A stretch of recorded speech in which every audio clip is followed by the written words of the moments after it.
讲到今仔日咧，彰化线西彰滨工业区有一间塑胶工厂发生火灾，因为这塑胶拢是这工厂内面上介重要物件，正到大火烧。这大火一烧就是烧4点外钟，伫中昼12点左右呢，这火势才控制落来，加在是无人受伤。那这大火原因，佫需要调查。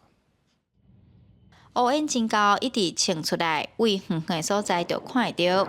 2月初3早起8点，彰化县西彰滨工业区内一间塑胶工厂火烧，消防局接到通报，随出动前往现场拍火。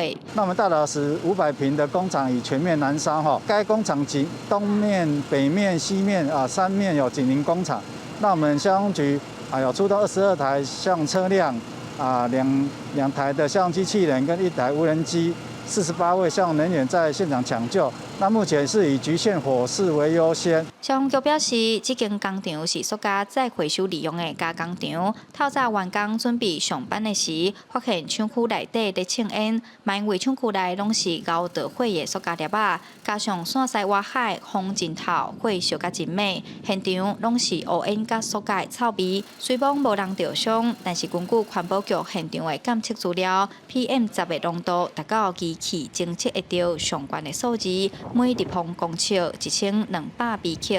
呼吁伫风尾、鹿港线西附近的民众，为着健康，窗仔门爱关好吧。就是我早上上班，然后看到有烟，一组人去灭火，然后一组人就打电话通报。那烧起来的地方在哪里？就是放我们原料的地方。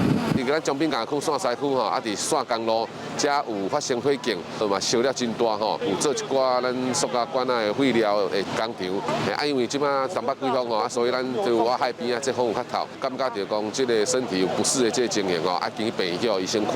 另外，彰化环保局是指出，这间塑胶工厂2024年就因为违反废弃物清理法，彰化地检署去年7月有加起诉，目前是未当搁收废塑胶来再利用的业务。接落来会调查业者敢有违法动工。也若这个火烧意外，火势已经控制落来，消防局表示，导火原因爱搁调查。记者杨淑晴彰化报道。